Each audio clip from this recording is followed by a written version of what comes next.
Hey everybody, welcome back to learn to compete. My name is Hardev Singh Thakur और आज हम करने वाले हैं केवीएस पीजीटी इकोनॉमिक्स सीरीज की 8वीं वीडियो। इसमें हम एनवीएस पीजीटी दिसंबर 2022 के क्वेश्चन पेपर को सॉल्व करेंगे। तो हर बार की तरह इस वीडियो में भी 25 क्वेश्चंस रहने वाले हैं। आई होप आप लोगों ने पहले वाली 7 वीडियोस देख ली होंगी। अगर नहीं देखी है तो ऊपर आई बटन में आपको प्लेलिस्ट मिल जाएगी, वहाँ पे जाके आप देख सकते हैं। तो शुरू करते हैं। सबसे पहला क्वेश्चन बता रहा है, under the census method data are collected for each and every unit of the population और universe which is the complete set of items which are of interest in any particular situation. Census method में हम क्या करते हैं, data collect करते हैं। किससे collect करते हैं? पॉपुलेशन या फिर यूनिवर्स के हर एक यूनिट से। यानी कि अगर आप मान लीजिए इंडिया में डाटा कलेक्ट कर रहे हैं तो आप हर एक पर्सन से, जिनके बारे में आपने डाटा कलेक्ट करना है, उनके हर एक पर्सन से आप जाके इंफॉर्मेशन कलेक्ट करेंगे। ठीक है, ये बात बिल्कुल सही है। सेंसस मेथड में हम ऐसे ही करते हैं, हर एक पर्टिकुलर पर्सन से जाके डाटा लिया जाता है। जबकि सैम्पलिंग टेक्निक में क्या होता है, only part of the universe और पॉपुलेशन, टोटल पॉपुलेशन के कुछ पार्ट से डाटा लिया जाता है और उस स्टडी के बेसिस पे हम पॉपुलेशन के बारे में कंक्लूजन ड्रॉ करते हैं। ये भी बात बिल्कुल सही है कि सैम्पलिंग टेक्निक में हम क्या करते हैं, एक पॉपुलेशन यानी यूनिवर्स के कुछ पार्ट्स का डाटा लेते हैं और उसको हम स्टडी करते हैं और उससे हम पूरी पॉपुलेशन के बारे में कंक्लूजन निकालते हैं। तो ये दोनों स्टेटमेंट इंडिविजुअली करेक्ट हैं, पर क्या ये जो रीजन है ये करेक्ट है? यानी कि जो असर्शन दिया हुआ है इसका ये रीजन बनता है कि नहीं बनता है? ये कह रहा है हमें कि सेंसस मेथड में हम पूरी पॉपुलेशन की हर एक यूनिट से डाटा कलेक्ट करते हैं। ये हमें कह रहा है कि सैंपल में हम पॉपुलेशन की कुछ पार्ट से डाटा कलेक्ट करते हैं और उसे स्टडी करते हैं और उसके बेसिस पे हम पॉपुलेशन के बारे में कंक्लूजन निकालते हैं। ये दोनों स्टेटमेंट आपस में ठीक है, लेकिन ये रीजन नहीं है इस स्टेटमेंट का। तो हम कह सकते हैं A and R are true but R is not the correct explanation of A. यानी कि यहाँ पे जो आंसर होगा वो ऑप्शन 2 हो जाएगा। Next question. The consumer is in equilibrium provided margin utility of x upon my margin utility of y is less than price of x upon my price of y. Margin utility of x upon my margin utility of y is greater than price of x upon my price of y. Margin utility of x upon my margin utility of y is equal to my price of x upon my price of y. And option 4 है margin utility of xy divided by margin utility of y is equal to price of y upon में price of x। अब ये जो question है, last video अगर आपने देखी हो, वीडियो नंबर 7, उसमें हमने 2 क्वेश्चन एनवीएस पीजीटी दिसंबर के उठाए थे। उन 2 में से एक क्वेश्चन ये भी था। तो यानी कि मैं उस लास्ट वीडियो में आपको ये एक्सप्लेन कर चुका हूँ कि इसका आंसर क्या होगा। तो यहाँ पे मैं एक्सप्लेन नहीं करूँगा ताकि आपका टाइम दोबारा वेस्ट ना हो। जिन्होंने वो वीडियो देखी है उनको दोबारा समझने की जरूरत नहीं है। तो यहाँ पे जो आंसर है वो ऑप्शन 3 है कि कंज्यूमर कब इक्विलिब्रियम में होता है, जब margin utility of x upon में मार्जिन यूटिलिटी ऑफ y किसके इक्वल हो जाए, प्राइस ऑफ x अपॉन में प्राइस ऑफ y के इक्वल हो जाए। तो यहाँ पे जो आंसर हो जाएगा वो ऑप्शन सी हो जाएगा। Next question, which among the following phrase generally denote national income. इनमें से कौन सा फ्रेज जो है जो जनरली नेशनल इनकम को डिनोट करता है? Net national product at factor cost, gross national product at market price, gross national product at factor cost, या फिर net national product at market price. देखिए, एक टर्म होती है नेट डोमेस्टिक प्रोडक्ट और एक होती है नेट नेशनल प्रोडक्ट। ठीक है, हमारी इकोनॉमी के अंदर जो हमारे रेजिडेंट्स हैं उन्होंने जितनी भी फैक्टर इनकम अर्न करी है उसे हम कहते हैं नेट डोमेस्टिक प्रोडक्ट। ठीक है, अगर हम फैक्टर कॉस्ट पे निकाल रहे हैं तो हम इसे कहेंगे net domestic product at factor cost, और इसे ही हम डोमेस्टिक इनकम भी कहते हैं। ठीक है, यानी कि हमारी कंट्री की बाउंड्री के अंदर, यानी हमारी डोमेस्टिक टेरिटरी के अंदर जो भी रेजिडेंट है, चाहे वो नॉन इंडियन है चाहे इंडियन है, उन्होंने जो भी फैक्टर ऑफ इनकम अर्न करी है उसी के टोटल को हम डोमेस्टिक इनकम कहते हैं। चाहे वो उन्होंने वेजेस के तौर पे अर्न करी हो, चाहे रेंट के तौर पे अर्न करी हो, चाहे इंटरेस्ट के तौर पे अर्न करी हो, या फिर प्रॉफिट के तौर पे अर्न करी हो। ठीक है, उसे हम कहेंगे net domestic product at factor cost, और इसे ही हम डोमेस्टिक इनकम कहते हैं। यानी कि डोमेस्टिक टेरिटरी के अंदर जो भी इनकम अर्न की गई है उसे डोमेस्टिक इनकम कहेंगे, उसे हम net domestic product at factor cost कहते हैं। और वहीं पे अगर हमने नेशनल निकालना हो, इसका क्या मतलब है कि हमारे रेजिडेंट्स ने, चाहे वो इंडिया में रह रहे थे चाहे वो फॉरेन में रह रहे थे, उन्होंने जितनी भी फैक्टर इनकम अर्न करी है, चाहे इंडिया में रह रहे थे चाहे वो फॉरेन में रह रहे थे, उसे हम कहते हैं net national product at factor cost. अगर हमने डोमेस्टिक से नेशनल निकालना है तो हम क्या कर देते हैं, डोमेस्टिक में ऐड कर देते हैं net factor income from abroad, ये हम ऐड कर देते हैं। तो इससे हम net national product at factor cost पे आ जाते हैं और इसे ही हम नेशनल इनकम कहते हैं। ओके, अब यहाँ पे 2 चीज है, एक है net national product at factor cost, एक है net national product at market price. इन दोनों में क्या डिफरेंस है? देखिए, हमारे रेजिडेंट ने जो भी इनकम अर्न करी, ठीक है, जो भी इनकम अर्न करी, चाहे वो इंडिया में अर्न करी चाहे फॉरेन में अर्न करी, जो टोटल इनकम अर्न करी उसे हमने कह दिया नेशनल इनकम। अब ये इनकम इन्होंने कैसे अर्न करी होगी? उन्होंने as a factor of production काम किया होगा, ठीक है, फैक्टर ऑफ प्रोडक्शन काम किया होगा, यानी कि उन्होंने प्रोडक्ट दिया होगा, कोई भी गुड्स या सर्विसेज दी होगी। अब उसके बदले में ही उनको वो इनकम मिली होगी। वो किस फॉर्म में मिली होगी? या तो वो वेजेस के फॉर्म में मिली होगी, या इंटरेस्ट मिला होगा उनको इन्वेस्टमेंट पे, या फिर उनको प्रॉफिट मिला होगा, या फिर उनको रेंट मिला होगा। ओके, ये है फैक्टर पेमेंट। ये इनको फैक्टर पेमेंट मिली होगी जब इन्होंने प्रोडक्ट बनाया होगा। तो यानी कि जब प्रोडक्ट बन के टोटल मार्केट में बाहर आया होगा, तो उसके जो प्राइस है उसमें क्या क्या इंक्लूड होगा? उसमें वेजेस इंक्लूड होंगे, इंटरेस्ट इंक्लूड होंगे, प्रॉफिट इंक्लूड होंगे और रेंट इंक्लूड होगा, ठीक है। तब वो प्रोडक्ट का प्राइस निकल के आया होगा। अब वो प्रोडक्ट मार्केट में जाने से पहले हमारी गवर्नमेंट क्या करती है? उस पर इनडायरेक्ट टैक्स लगाती है, ठीक है, इनडायरेक्ट टैक्स लगाती है। तो यानी कि उसमें इनडायरेक्ट टैक्स ऐड हो गया। और कई बार ऐसा होता है कि अगर प्रोडक्ट का प्राइस ज़्यादा हो तो गवर्नमेंट उस पर सब्सिडी भी देती है, ठीक है। तो प्राइस के ऊपर जो इनडायरेक्ट टैक्स लगाएगा तो यानी कि वो प्राइस में ऐड हो जाएगा इनडायरेक्ट टैक्स। और अगर सब्सिडी गवर्नमेंट ने दे दी, गवर्नमेंट उसका प्राइस कम करना चाहती है, तो वो प्राइस में से माइनस हो जाता है। तो जब हम एनएनपी फैक्टर कॉस्ट निकालते हैं तो उसमें अगर हम इनडायरेक्ट टैक्स को ऐड कर दें और सब्सिडी को माइनस कर दें, तब हमारे पास आता है मार्केट प्राइस। लेकिन हम एनएनपी एट मार्केट प्राइस को नेशनल इनकम नहीं मानते। क्यों नहीं मानते? क्योंकि हमारी इनकम तो ये थी, जो हमारे फैक्टर्स ने इनकम कमाई थी वो ये थी, लेकिन गवर्नमेंट ने उस पर क्या कर दिया? टैक्स लगा दिया, ठीक है। तो ये इनडायरेक्ट टैक्स और सब्सिडी के फैक्टर को एक्सक्लूड करने के लिए हम फैक्टर कॉस्ट को ही नेशनल इनकम कहते हैं। तो एनएनपी फैक्टर कॉस्ट जो होता है वो हमारा नेशनल इनकम होता है, यानी कि ऑप्शन 1 यहाँ पे करेक्ट आंसर है। ये आ गया हमारे पास gross national product and market price, ये आता है gross national product and factor cost. अब नेट नेशनल प्रोडक्ट और ग्रोस नेशनल प्रोडक्ट के बीच में क्या डिफरेंस है? ग्रोस में से हम जब डेप्रिशिएशन माइनस कर देते हैं तब हमारे पास नेट नेशनल प्रोडक्ट आ जाता है। मैंने आपको पहले ही बताया था, जब आपने ग्रोस से नेट पे जाना है तब आपने डेप्रिसिएशन को माइनस करना है, और जब आपने डोमेस्टिक से नेशनल पे जाना है तब आपने net factor income from abroad को ऐड करना है, ठीक है। डोमेस्टिक से आप नेशनल पे जा रहे हैं तो आप ऐड कर देंगे, क्या ऐड कर देंगे? Net factor income from abroad. Gross से नेट पे जा रहे हैं, आप डेप्रिसिएशन को माइनस कर देंगे। अब चाहे आपको ग्रोस नेशनल प्रोडक्ट से नेट नेशनल प्रोडक्ट पे जाना हो या ग्रोस डोमेस्टिक प्रोडक्ट से नेट डोमेस्टिक प्रोडक्ट पे जाना हो, हमेशा ग्रोस से नेट पे जाने के लिए आप डेप्रिसिएशन माइनस करेंगे। वहीं पे अगर आपको नेट डोमेस्टिक प्रोडक्ट से नेट नेशनल प्रोडक्ट पे जाना हो या फिर ग्रोस डोमेस्टिक प्रोडक्ट से ग्रोस नेशनल प्रोडक्ट पे जाना हो, जब भी आपको डोमेस्टिक से नेशनल पे जाना है तब आपको net factor income abroad add करनी है। ये सिंपल सा कंसेप्ट है, ठीक है। तो यहाँ पे जो हमसे पूछा गया है नेशनल इनकम पूछा गया है, तो नेशनल इनकम किसे कहते हैं? Net national product at factor cost, यानी कि ऑप्शन 1 यहाँ पे करेक्ट आंसर हो जाएगा। Next question, Marshall Lerner condition should be fulfilled if devaluation is to be successful, यानी कि अगर डिवैल्यूएशन को आपने सक्सेसफुल करना है तो मार्शल लर्नर कंडीशन फुलफिल होनी चाहिए। देखिए, होता क्या है, हमारे बैलेंस ऑफ पेमेंट में डेफिसिट आ जाता है कई बार। डेफिसिट का क्या मतलब है? डेफिसिट का मतलब है कि हमारा एक्सपोर्ट कम है और इम्पोर्ट ज़्यादा है। ओके, हम इकॉनमी में क्या कर रहे हैं? एक्सपोर्ट कम कर रहे हैं और इकॉनमी में इंपोर्ट ज़्यादा कर रहे हैं। अब इसको कम करने के लिए हम क्या कर देते हैं? डीवैल्यूएशन कर देते हैं अपनी करेंसी का। इसका क्या मतलब है? मान लीजिए पहले 50 रुपये का रेट था $1 के बराबर। ओके, $1 में आप 50 रुपये ले सकते थे। तो अगर हमने कोई प्रोडक्ट इम्पोर्ट करना है, तो अगर $1 की वैल्यू का प्रोडक्ट हम इम्पोर्ट करेंगे तो उसके बदले में हम 50 रुपये दे रहे थे। ओके, हमने अपनी करेंसी को डी वैल्यू कर दी, यानी करेंसी की वैल्यू कम कर दी। अब $1 किसके इक्वल हो गया है? 80 रुपये के इक्वल हो गया है, मान लीजिए, ठीक है। करेंसी हमारी डी वैल्यू हो गई है, करेंसी की वैल्यू कम हो गई है, अब $1 80 रुपये के इक्वल है। अब अगर हमने इम्पोर्ट करना हो तो हमें क्या करना पड़ेगा?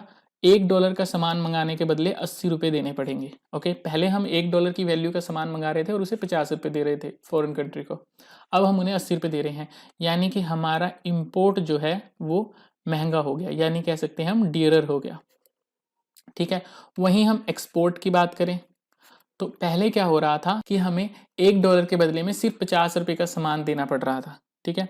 अब मान लीजिए यूएसए का कोई कंज्यूमर है, उसे $1 के बदले में 80 रुपये का सामान मिल रहा है, तो वो क्या करेगा? ज़्यादा एक्सपोर्ट करेगा, तो हमारा एक्सपोर्ट क्या हो गया? चीपर हो गया, ठीक है।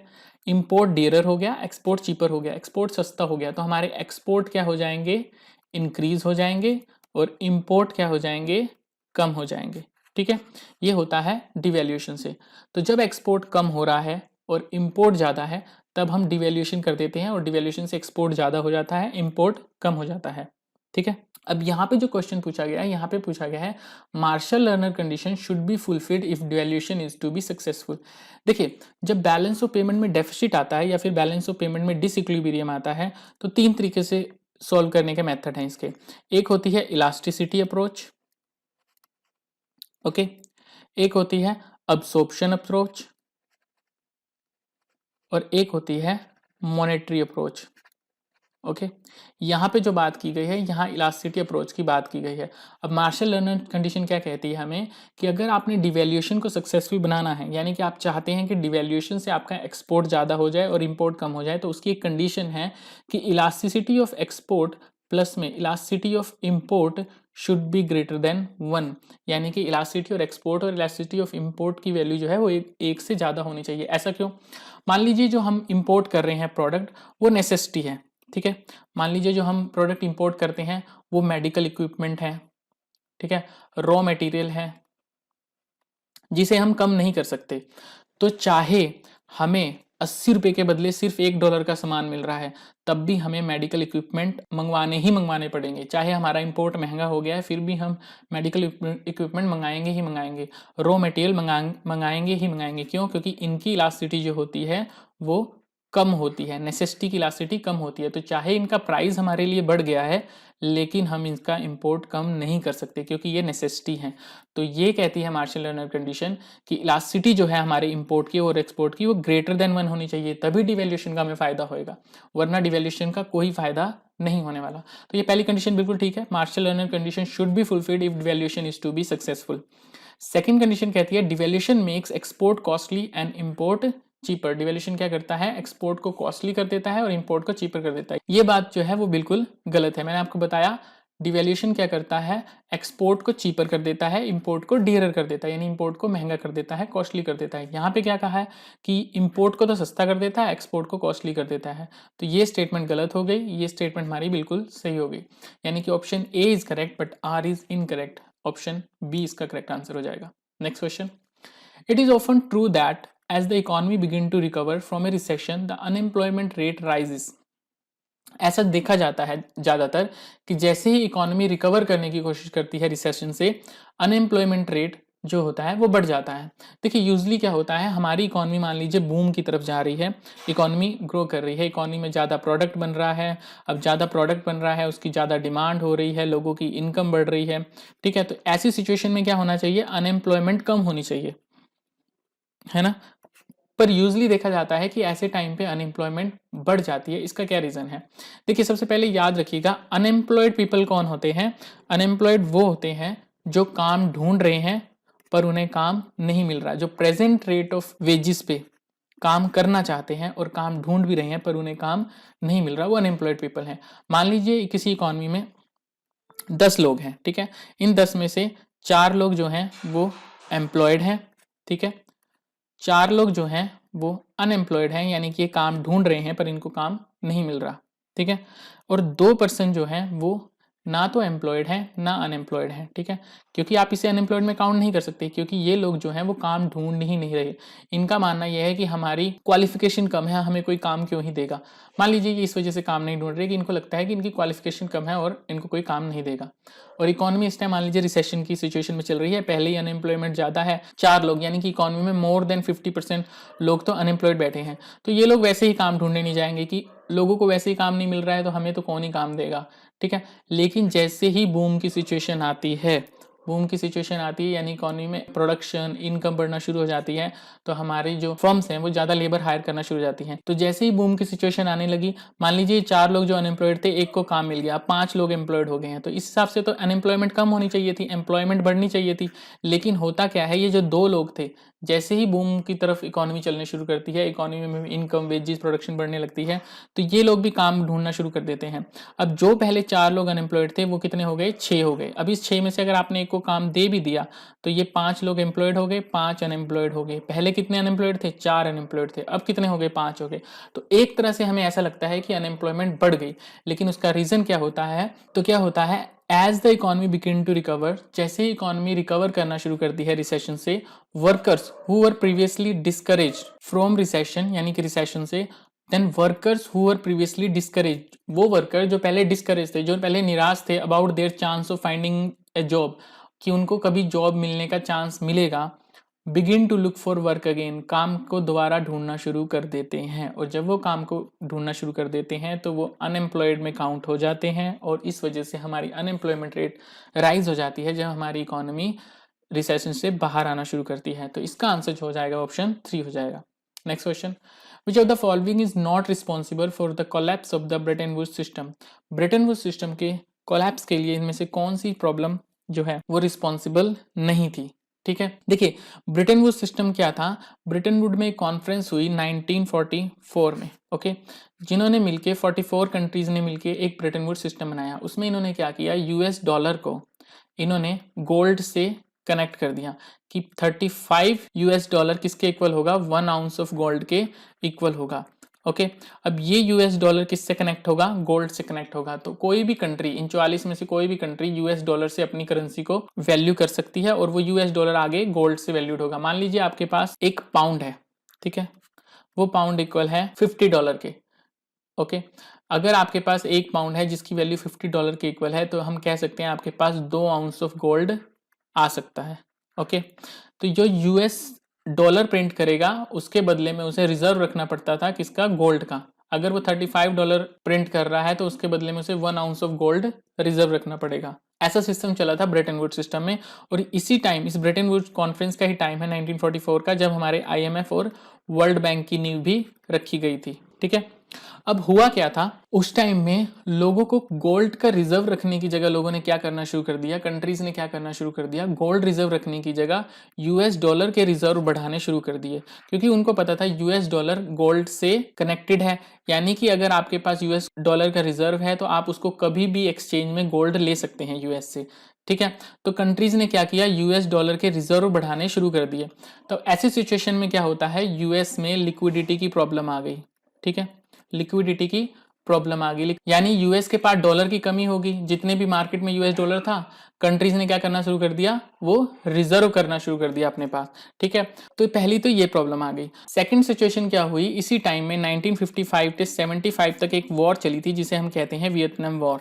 उसमें यूएस भी पार्टिसिपेट कर रहा था।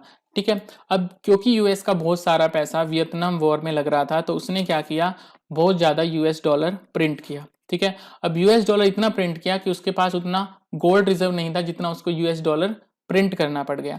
अब इससे क्या हुआ, कंट्रीज का यूएस डॉलर से भरोसा उठना शुरू हो गया। तो उन्होंने क्या किया, यूरोपियन बैंक ने और जापान के बैंक ने क्या किया, अपने यूएस डॉलर मार्केट में बेचने शुरू कर दिए, अपने यूएस डॉलर मार्केट में बेचने शुरू कर दिए, और उसके बदले में गोल्ड रखना शुरू कर दिया, गोल्ड की डिमांड करनी शुरू कर दी यूएस से। अब यूएस के पास ऑलरेडी गोल्ड कम होता जा रहा था, तो यूएस ने क्या किया, 1971 में इसे सस्पेंड कर दिया। ठीक है, 1971 में इसे सस्पेंड कर दिया, और 1973 तक यूएस ब्रेटन वुड्स सिस्टम जो है वो बिल्कुल ही खत्म हो गया था। एक ये प्रॉब्लम भी थी, the massive flight of liquid capital from the USA, massive flight of liquid capital, liquid capital मतलब यूएस डॉलर यूएसए से बहुत ज्यादा बाहर जा रहा था। क्यों जा रहा था, क्योंकि उस टाइम यूएस वियतनाम वॉर में पार्टिसिपेट कर रहा था, यूएस का बहुत ज्यादा पैसा वॉर में यूज हो रहा था, तो यूएसए का बहुत ज्यादा पैसा लिक्विड कैपिटल की फॉर्म में बाहर जा रहा था, लिक्विडिटी प्रॉब्लम आई हुई थी, और यूरोपियन बैंक ने अपनी होल्डिंग को गोल्ड में भी कन्वर्ट करना शुरू कर दिया था। तो ये इन 3 रीजन की वजह से ब्रेटन वुड्स सिस्टम जो है वो क्लैप्स हो गया था। मैस्ट्रिक्ट ट्रीटी क्या है, मैस्ट्रिक्ट ट्रीटी जो है वो एक ट्रीटी हुई थी यूरोपियन कंट्रीज के बीच में, जिसने यूरोपियन यूनियन की नींव रखी थी। तो यूरोपियन यूनियन का जो बेस है वो मैस्ट्रिक्ट ट्रीटी है, इससे यूरोपियन यूनियन की नींव रखी गई थी। ये यूरोपियन यूनियन से रिलेटेड है, तो इसका ब्रेटन वुड्स सिस्टम से कोई लेना देना नहीं है। तो 1944 में ये ब्रेटन वुड्स सिस्टम चला, 1973 तक टोटली कोलैप्स हो गया था। ठीक है, जिसके ये 3 मेन रीजन थे। तो यहाँ पे जो आंसर हो जाएगा ऑप्शन 2 हो जाएगा, यानी कि मैस्ट्रिक्ट ट्रीटी उसका रीजन नहीं था। मैस्ट्रिक्ट ट्रीटी क्या थी, जिसने यूरोपियन यूनियन की नींव रखी थी, जिसे हम ट्रीटी ऑफ यूरोपियन यूनियन भी कहते हैं, और ये कब साइन की गई थी? 1992 में साइन की गई थी।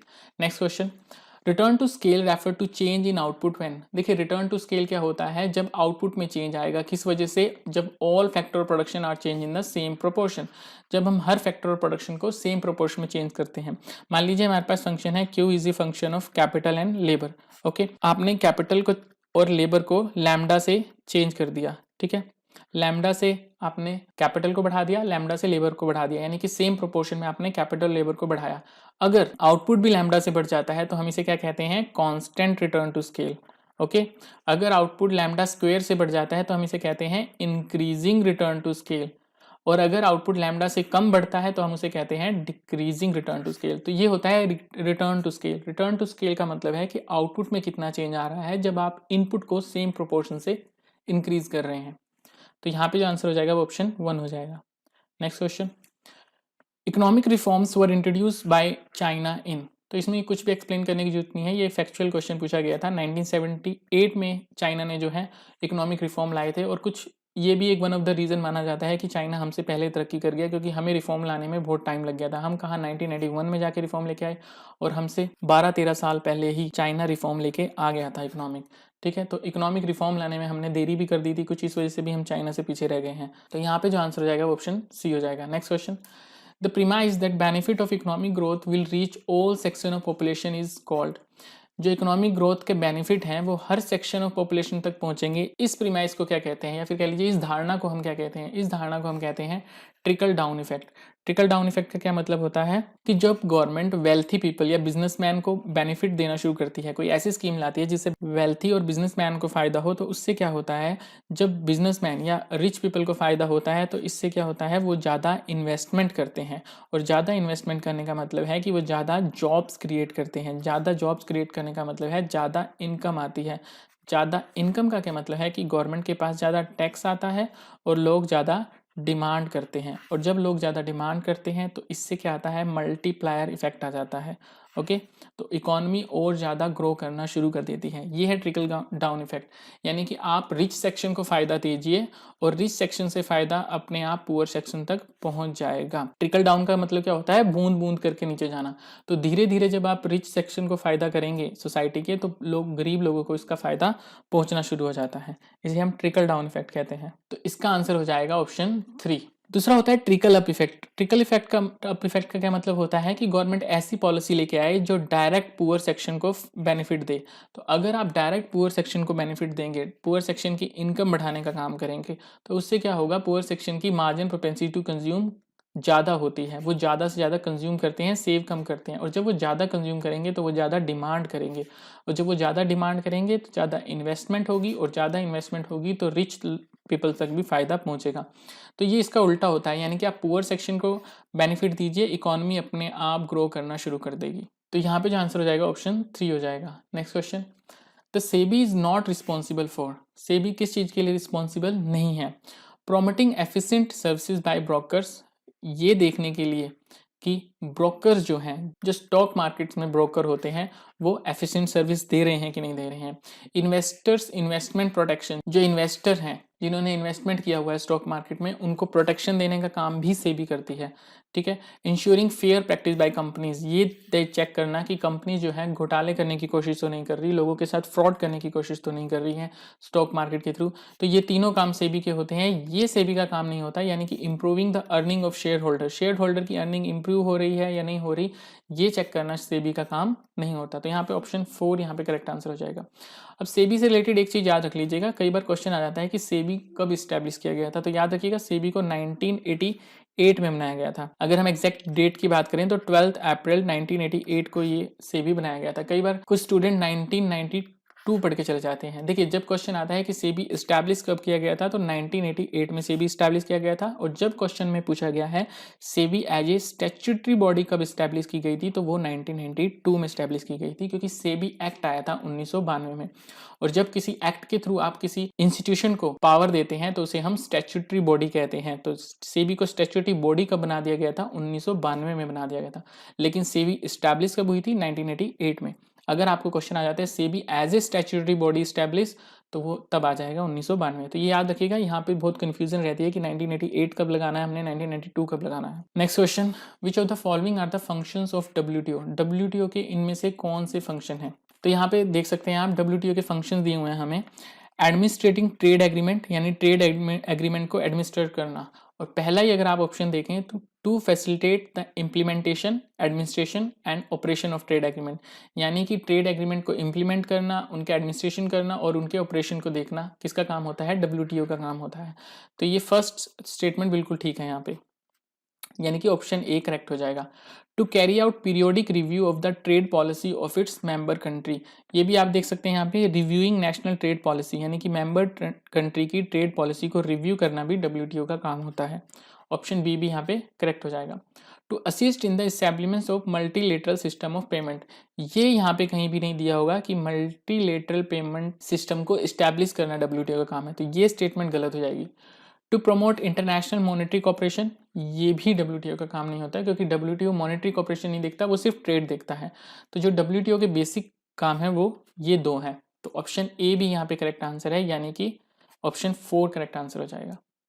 Next question, the cost incurred by the firm in hiring labour is called. देखिए, जब कोई फर्म लेबर हायर करती है या रॉ मटेरियल परचेज करती है तो उस पर वो क्या करती है? खर्चा करती है, तो उसे हम कहते हैं एक्सप्लिसिट कॉस्ट, यानी कि डायरेक्ट किसी फैक्टर ऑफ प्रोडक्शन को परचेज करने में जो खर्चा आ रहा है उसे हम एक्सप्लिसिट कॉस्ट कहते हैं। अब फर्म्स में जो है, अब अगर फर्म्स में एंटरप्रेन्योर अपना पैसा लगाता है, अपनी मनी लगाता है, या फिर कह लीजिए अपनी कैपिटल लगाता है, ठीक है, या फिर कह लीजिए खुद की जो सर्विस देता है, तो उसका जो अपॉर्चुनिटी कॉस्ट है, यानी कि अगर वो पैसा यहाँ ना लगा के कहीं और लगा रहा होता और उस पर इंटरेस्ट ले रहा होता, तो वो इंटरेस्ट क्या होता है? इसका अपॉर्चुनिटी कॉस्ट हो जाता। और यहाँ पर वो खुद अपनी सर्विस ना देके कहीं और जॉब कर रहा होता और वहाँ पे जो सैलरी ले रहा होता, तो वो सैलरी भी इसका अपॉर्चुनिटी कॉस्ट है। यानी वो अपनी खुद की फर्म में अपना पैसा ना लगा के या फिर अपनी सर्विस ना देके कहीं और काम कर रहा होता या कहीं और अपना पैसा दिया होता इंटरेस्ट पे, तो वो उसका अपॉर्चुनिटी कॉस्ट होता, उसे हम कहते हैं इम्प्लिसिट कॉस्ट। ओके, तो डायरेक्ट फैक्टर ऑफ प्रोडक्शन को परचेज करने में जो खर्चा आता है वो एक्सप्लिसिट कॉस्ट होता है, और जो खर्चा डायरेक्ट शो नहीं होता, यानी कि डायरेक्टली शो नहीं होता बट वो इंक्लूडेड होता है, उसे हम इम्प्लिसिट कॉस्ट कहते हैं। टोटल कॉस्ट आपको पता ही होगा, जो टोटल खर्चा आता है किसी भी प्रोडक्शन में उसे टोटल कॉस्ट कहेंगे। मार्जिनल कॉस्ट किसे हम कहते हैं कि जो एडिशनल यूनिट प्रोड्यूस करने में खर्चा आता है उसे हम मार्जिनल कॉस्ट कहते हैं, और हमें पता है मार्जिनल कॉस्ट पहले कम होता है और फिर बढ़ता चलता है। सो क्वेश्चन के हिसाब से cost incurred by the firm in hiring labour, उसका आंसर हो जाएगा एक्सप्लिसिट कॉस्ट, यानी कि ऑप्शन 1 यहाँ पे करेक्ट आंसर हो जाएगा। Next question, which of the following is the first computerise stock exchange in India. India की फर्स्ट कंप्यूटराइज स्टॉक एक्सचेंज कौन सी थी? National stock exchange. और ये नेशनल स्टॉक एक्सचेंज कब स्टैब्लिश की गई थी? 1992 में। वहीं पे अगर हम बॉम्बे स्टॉक एक्सचेंज की बात करें, एशिया की सबसे पुरानी स्टॉक एक्सचेंज है ये, जो कि स्टैब्लिश की गई थी 1875 में। ठीक है, तो यहाँ पे जो आंसर हो जाएगा वो ऑप्शन 1 हो जाएगा। Next question, an increase in consumers income price remaining constant will result to an increase in demand, an extension of demand, no change in demand, a shift in demand curve to the left. देखिए, मान लीजिए ये हमारी demand curve है, ये हमारी supply curve है, ये हमारा प्राइस है, ओके, और ये आउटपुट है। ठीक है, जब किसी प्रोडक्ट के खुद के प्राइस की चेंज की वजह से क्वांटिटी में चेंज आता है तो उसे हम कहते हैं contraction and extension in demand. ठीक है, जब डिमांड कम हो गई, मान लीजिए प्राइस इस कमोडिटी का बढ़ गया तो इससे डिमांड कम हो गई, इसे हम कहते हैं कॉन्ट्रैक्शन इन डिमांड। और जब प्राइस कम हो गया और इससे डिमांड बढ़ गई तो इसे हम कहते हैं एक्सटेंशन इन डिमांड। लेकिन अगर खुद के प्राइस के अलावा किसी और रीजन से डिमांड में चेंज आता है तो हम उसे कहते हैं इंक्रीज इन डिमांड या फिर डिक्रीज इन डिमांड। अब आप यहाँ पे देख सकते हैं, यहाँ पे प्राइस कांस्टेंट है, प्राइस कांस्टेंट है, इनकम इंक्रीज हो गई। अब किसी कंज्यूमर की इनकम इंक्रीज हो जाती है तो उसकी वजह से क्या हो जाएगा? डिमांड इंक्रीज हो जाएगी। ओके, तो यहाँ एक्सटेंशन ऑफ डिमांड वर्ड आप यूज नहीं कर सकते। एक्सटेंशन ऑफ डिमांड कब होता है? जब प्रोडक्ट की डिमांड में चेंज आता है उसके खुद के प्राइस के चेंज होने की वजह से, तब उसे हम एक्सटेंशन ऑफ डिमांड कहेंगे। यानी कि अगर प्राइस कम होने की वजह से डिमांड चेंज हुई होती तो उसे एक्सटेंशन ऑफ डिमांड कहा जाता, इंक्रीज ऑफ डिमांड नहीं कहा जाता। ठीक है, तो यहाँ पे जो आंसर होगा वो ऑप्शन 1 होगा। एक और ऑप्शन यहाँ पे दिया हुआ है, a shift in demand curve to the left. देखिए, जब इनकम बढ़ेगी तो डिमांड कर्व जो है वो राइटवर्ड शिफ्ट होएगी। ठीक है, जब इनकम कम होएगी तब हमारी डिमांड लेफ्टवर्ड शिफ्ट होएगी। ठीक है, तो यहाँ पे डिमांड लेफ्टवर्ड कब शिफ्ट होती है, जब कंज्यूमर की इनकम कम हुई होती है। यहाँ पे कंज्यूमर की इनकम बढ़ी है तो डिमांड जो है वो राइटवर्ड शिफ्ट होगी, तो ये ऑप्शन भी हमारा करेक्ट हो जाएगा। नो चेंज इन डिमांड, ये भी गलत है, तो ऑप्शन 1 यहाँ पे करेक्ट है, ऑप्शन 1 यहाँ पे करेक्ट आंसर हो जाएगा। Next question, if the demand for good is inelastic, demand जो है गुड की वो इनइलास्टिक है, and increase in its price will cause the total expenditure of the consumer of the good. देखिए, अगर हम एक्सपेंडिचर कर्व ड्रॉ करें, यहाँ पे हमने वाई एक्सिस पे लिया है प्राइस, यहाँ पे हमने लिया है टोटल एक्सपेंडिचर। ओके, अगर प्राइस के बढ़ने से एक्सपेंडिचर बढ़ता है और प्राइस के कम होने से एक्सपेंडिचर कम होता है तो हम कह सकते हैं इलास्टिसिटी लेस देन 1 है, यानी कि हमारी जो डिमांड है वो इनइलास्टिक है। ओके, वहीं पे अगर प्राइस के बढ़ने से एक्सपेंडिचर में कोई चेंज नहीं आता या फिर प्राइस के कम होने से एक्सपेंडिचर में कोई चेंज नहीं आता, एक्सपेंडिचर वहीं का वहीं रहता है, तो हम कह सकते हैं इलास्टिसिटी इक्वल टू 1 है। ठीक है, और इसी जगह अगर एक्सपेंडिचर कर्व ऐसे है जहाँ पे इलास्टिसिटी ग्रेटर देन 1 है, यानी कि अगर प्राइस आपका इंक्रीज हो रहा है तो टोटल एक्सपेंडिचर आपका कम हो रहा है, वहीं पे प्राइस अगर डिक्रीज हो रहा है तो टोटल एक्सपेंडिचर बढ़ रहा है, तो हम कह सकते हैं इलास्टिसिटी ग्रेटर देन 1 है। तो याद रखिएगा प्राइस और टोटल एक्सपेंडिचर की कर्व ऐसे ड्रॉ होती है। ठीक है, यहाँ पे होती है इलास्टिसिटी लेस देन 1, यहाँ पे होती है इलास्टिसिटी इक्वल टू 1 और यहाँ होती है इलास्टिसिटी ग्रेटर देन 1। ये होता है प्राइस, ये होता है टोटल एक्सपेंडिचर। अब यहाँ पे बोला गया है कि an increase in price will cause total expenditure of the consumer good to. अब यहाँ पे बोला गया है demand for good is inelastic. Inelastic कौन सी सिचुएशन होती है, ये सिचुएशन होती है। मैंने आपको बताया यहाँ पे डिमांड जो है इनइलास्टिक होगी, यहाँ पे यूनिटरी इलास्टिक होगी और यहाँ पे इलास्टिक होगी। ठीक है, तो ये सिचुएशन है ये वाली।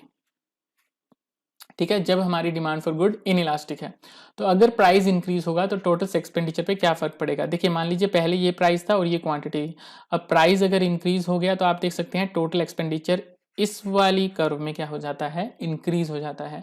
तो जैसे ही प्राइस इंक्रीज होगा टोटल एक्सपेंडिचर भी हमारा इंक्रीज हो जाएगा जब हमारी गुड इनइलास्टिक है। ठीक है, अगर गुड यूनिटरी इलास्टिक होती तो प्राइस इंक्रीज हो या प्राइस डिक्रीज हो टोटल एक्सपेंडिचर में कोई चेंज नहीं आएगा। अगर डिमांड इलास्टिक होती तो प्राइस के इंक्रीज होने से टोटल एक्सपेंडिचर डिक्रीज हो जाता, प्राइस के डिक्रीज होने से टोटल एक्सपेंडिचर इंक्रीज हो जाता। तो यहाँ पे जो आंसर है वो ऑप्शन 1 हो जाएगा। Next question, effective demand can be increase by more equitable distribution of wealth. देखिए, अगर हमारी इकोनॉमी में जो वेल्थ है वो इक्विटेबली डिस्ट्रीब्यूटेड है तो डिमांड जो होती है वो बढ़ती ही है। क्यों? क्योंकि अगर मान लीजिए हमारी इकोनॉमी में रिच सेक्शन के पास ज़्यादा पैसा है और पुअर जो पीपल हैं वो बहुत ज़्यादा गरीब हैं, डेस्टिट्यूट सिचुएशन में है। हमें पता है रिच लोगों की मार्जिन प्रोपेंसिटी टू कंज्यूम कम होती है जबकि पुअर पीपल की मार्जिन प्रोपेंसिटी टू कंज्यूम ज़्यादा होती है।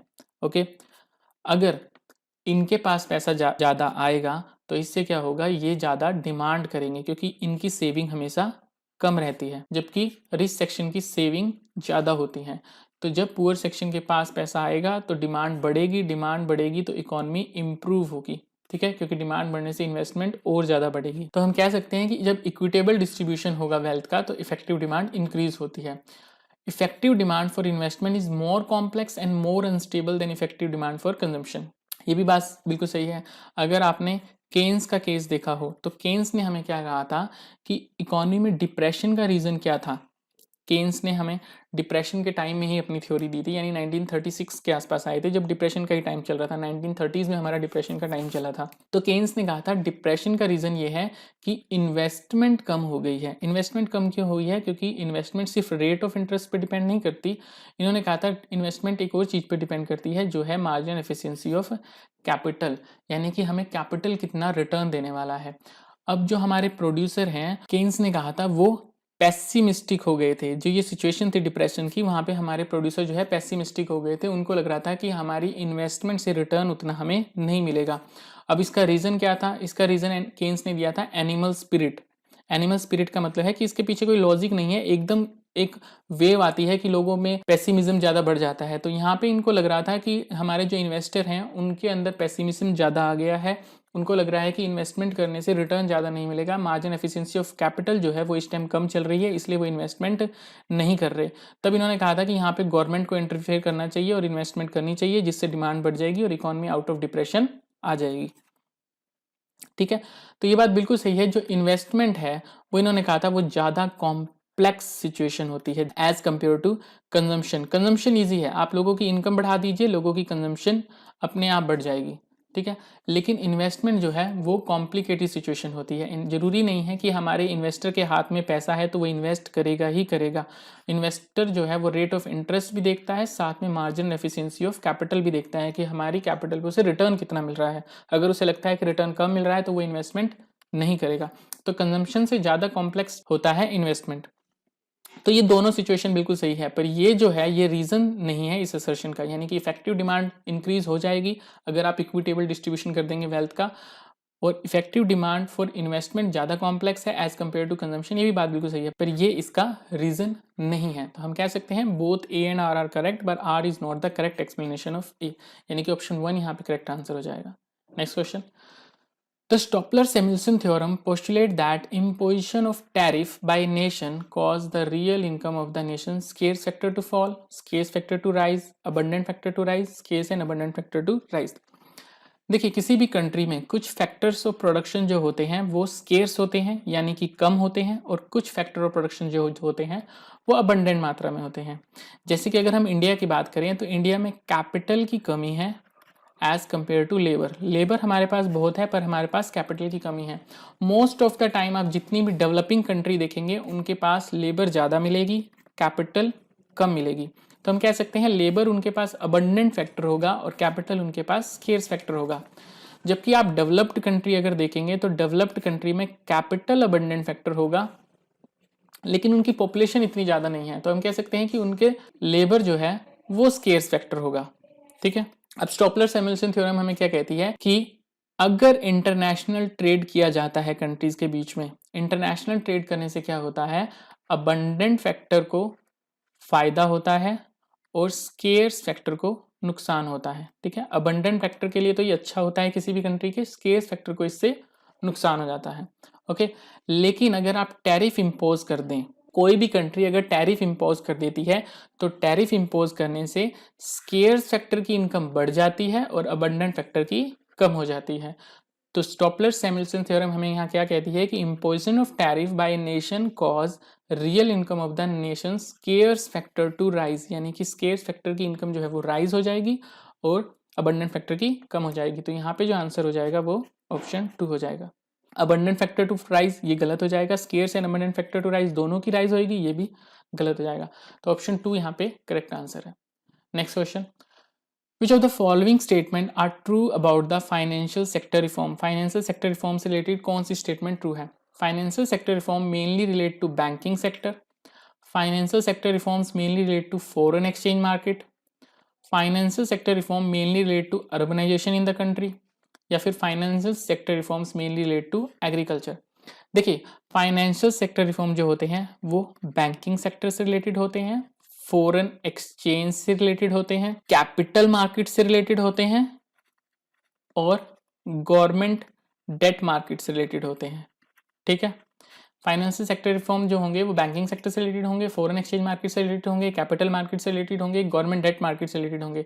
अर्बनाइजेशन इन द कंट्री से कोई लेना देना नहीं होगा, एग्रीकल्चर से कोई लेना देना नहीं होगा। तो यहाँ पे जो दो ऑप्शन है ये दोनों करेक्ट हो जाएंगे, यानी कि ऑप्शन ए और बी करेक्ट हो जाएंगे, ऑप्शन 1 यहाँ पे करेक्ट आंसर है। Next question, there is no incentive for profit maximising producer to supply the public good, यानी कि जो प्रॉफिट मैक्सिमाइजर प्रोड्यूसर है, जो अपना प्रॉफिट कमाना चाहता है प्रोडक्शन के थ्रू, उसको कोई फायदा नहीं होता पब्लिक गुड को प्रोड्यूस करने से। क्यों फायदा नहीं होता, रीजन दिया हुआ है हमें। If producer produce public good, अगर वो पब्लिक गुड प्रोड्यूस करेगा, he will be unable to exclude people, जो लोग हैं उन्हें वो एक्सक्लूड नहीं कर सकता from consuming it, at hence he can not charge a price. मान लीजिए पब्लिक गुड क्या है, एक रोड है, ठीक है, या फिर कह सकते हैं हम स्ट्रीट लाइट है। अब अगर किसी प्रोड्यूसर ने मुनाफे के लिए या फिर कह प्रॉफिट के लिए अगर एक स्ट्रीट लाइट लगा दी, तो ऐसा नहीं है कि वो कुछ लोगों को कहेगा कि आपको ये लाइट नहीं मिलेगी, बाकी लोगों को ये लाइट मिलेगी।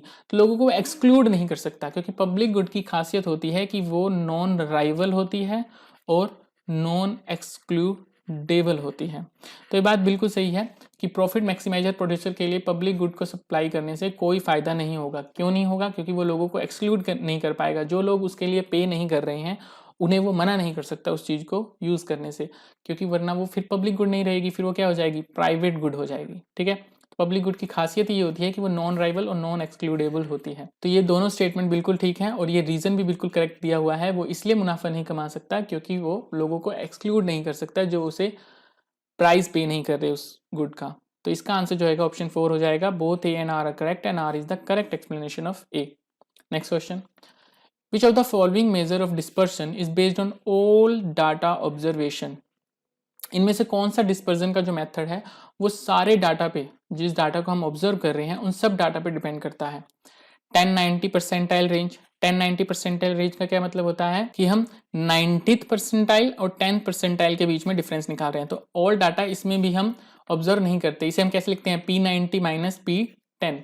स्टैंडर्ड डेविएशन की अगर हम बात करें, स्टैंडर्ड डेविएशन में हम हर डाटे को ऑब्जर्व करते हैं। इसका फॉर्मूला होता है summation of X square upon में N minus summation of X upon में एन का होल का स्क्वायर। तो आप देख सकते हैं यहाँ पे समेशन ऑफ एक्स यानी सारे डाटे का आप जोड़ कर रहे हैं, यानी कि ऐड कर रहे हैं हम सारे डाटे को, और वहीं पे हर डाटे के स्क्वायर को भी हम ऐड कर रहे हैं। तो यहाँ पे हम सारे के सारे डाटा को यूज करते हैं। इंटर क्वार्टाइल रेंज की हम बात करें तो इंटर क्वार्टाइल रेंज का फॉर्मूला होता है Q3 माइनस Q1 अपॉन में 2। ठीक है, Q3 क्या है हमारा थर्ड क्वार्टाइल और Q1 क्या है हमारा फर्स्ट क्वार्टाइल। मान लीजिए आपको एक सीरीज दी हुई है 48, 52, 57, 61, 64, 72, 76, 77, 81, 85, 88। ठीक है, मान लीजिए हमारे पास सीरीज है 1 2 3 4 5 6 7 8 9 10 11, असेंडिंग ऑर्डर में हमने इसे लगा रखा है। ओके, 11 नंबर है यानी कि n की वैल्यू क्या है 11। अब हमें निकालना है थर्ड क्वार्टाइल। थर्ड क्वार्टाइल का फॉर्मूला होता है 3n+1 अपॉन में फोर्थ टर्म। ठीक है, थर्ड क्वार्टाइल कौन सी होगी 3n+1 अपॉन में फोर्थ टर्म, यानी कि 3, ये टोटल टर्म कितनी है 11, 11 प्लस 1 अपॉन में 4, ये हो जाएगा 3 इंटू 12 अपॉन में 4, 4 को 3 से गया, ये हो गया 9, यानी कि 9th टर्म जो है वो थर्ड क्वार्टाइल है। यहाँ पे first second third fourth fifth six seventh eighth 9th, ये जो है 81, ये थर्ड क्वार्टाइल है। ओके, इसी तरह हम फर्स्ट क्वार्टाइल निकाल लेंगे। फर्स्ट क्वार्टाइल होता है n+1 अपॉन में फोर्थ टर्म, यानी कि 11 प्लस 1 अपॉन में 4, यानी कि 12/4, ये थर्ड टर्म। थर्ड टर्म कौन सी है यहाँ 57, ये हमारी थर्ड टर्म है, ये थर्ड क्वार्टाइल है। तो इंटर क्वार्टाइल रेंज क्या हो जाएगी इसकी, third quartile minus first quartile upon में 2, तो ये आ जाएगा 24 अपॉन में 2, यानी कि इंटर क्वार्टाइल रेंज इसकी 12 आ गई। तो ये भी सारे डाटे पे बेस नहीं होता, ये सिर्फ थर्ड क्वार्टाइल और फर्स्ट क्वार्टाइल पे बेस होता है। रेंज की अगर हम बात करें, रेंज होती है largest number minus smallest number, ये भी हर डाटे पे बेस्ड नहीं होता। तो हर डाटे पे जो बेस्ड होता है वो स्टैंडर्ड डेविएशन होता है। तो इसका आंसर जो हो जाएगा ऑप्शन 2 हो जाएगा। Next question, which of the following is the positional average. इनमें से कौन सी जो है वो पोजिशनल एवरेज है। इसका आंसर है सिंपल मीडियन है, हमने +1 में भी पढ़ा हुआ है ये। अगर आपने +1 की इकोनॉमिक्स पढ़ी है तो मीडियन जो होती है वो पोजिशनल एवरेज होती है, यानी कि हम डाटे को असेंडिंग ऑर्डर में लगाते हैं और जो सबसे बीच में आता है वो हमारा मीडियन हो जाता है। ठीक है, अगर ओड डाटा है तो सबसे मिडिल वाली वैल्यू मीडियन हो जाएगी, अगर इवन डाटा है तो मिडिल के जो 2 नंबर होंगे उनका मीन निकाल लेंगे हम, वो मीडियन हो जाएगा। तो ये पोजिशन एवरेज होती है मीडियन। तो यहाँ पे जो आंसर हो जाएगा ऑप्शन 4 हो जाएगा। Next question, according to Keynes interest is a payment for. देखिए केन्स ने हमें क्या कहा था, केन्स ने कहा था interest is a payment for parting with liquidity. Parting with liquidity का क्या मतलब है, देखिए केन्स ने कहा था कि आप जब अपना पैसा लोन के तौर पे दे देते हैं कहीं पे, तो आप क्या कर रहे हैं, अपनी लिक्विडिटी प्रेफरेंस को कम कर रहे हैं। ठीक है, यानी कि आपकी जो लिक्विडिटी है, लिक्विडिटी क्या होती है, मनी जो होती है कैश फॉर्म में, उसे हम लिक्विडिटी कहेंगे।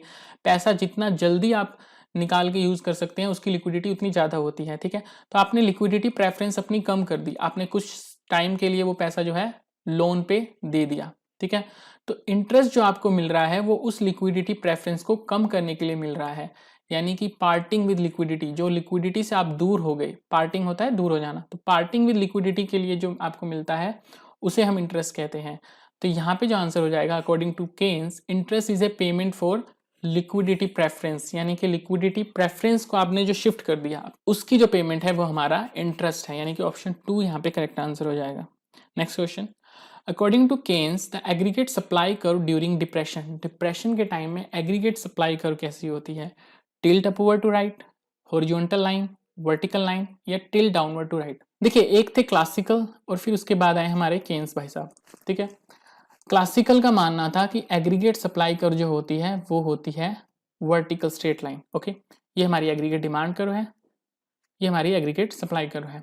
अगर इकोनॉमी में मनी सप्लाई इंक्रीज होएगी तो क्या होगा, हमारी एग्रीगेट डिमांड बढ़ जाएगी। ओके, और ये हमारा आउटपुट है, ये हमारा प्राइस है। और जब मनी सप्लाई आप इंक्रीज कर रहे हैं तो कोई भी ना आउटपुट इंक्रीज होगा ना एम्प्लॉयमेंट इंक्रीज होगी, क्योंकि इकोनॉमी जो है ऑलरेडी फुल एम्प्लॉयमेंट पे चल रही होती है। ठीक है, इकोनॉमी में फुल एम्प्लॉयमेंट की सिचुएशन होती है। अगर इकोनॉमी में मनी सप्लाई आप बढ़ाएंगे तो उससे क्या होगा, सिर्फ एग्रीगेट डिमांड बढ़ेगी और उससे क्या होगा, प्राइस बढ़ जाएंगे। ठीक है, आउटपुट में कोई चेंज नहीं आएगा, एम्प्लॉयमेंट में कोई चेंज नहीं आएगा, क्योंकि आउटपुट और एम्प्लॉयमेंट दोनों जो है वो फुल एम्प्लॉयमेंट की इक्विलिब्रियम सिचुएशन में चल रहे होते हैं।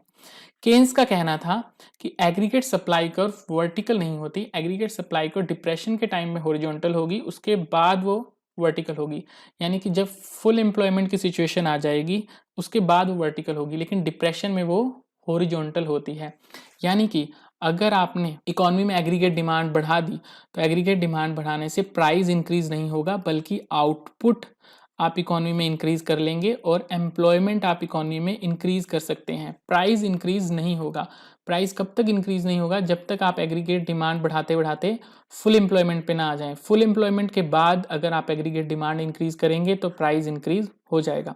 लेकिन अगर आप डिप्रेशन की सिचुएशन में हैं, यानी इकोनॉमी में अनएम्प्लॉयमेंट चल रहा है, तब आप एग्रीगेट डिमांड बिना किसी टेंशन के बढ़ा सकते हैं। उससे हम आउटपुट और एम्प्लॉयमेंट बढ़ा लेंगे, प्राइस में कोई चेंज अभी नहीं आएगा, आपके प्राइस इंक्रीज नहीं होंगे।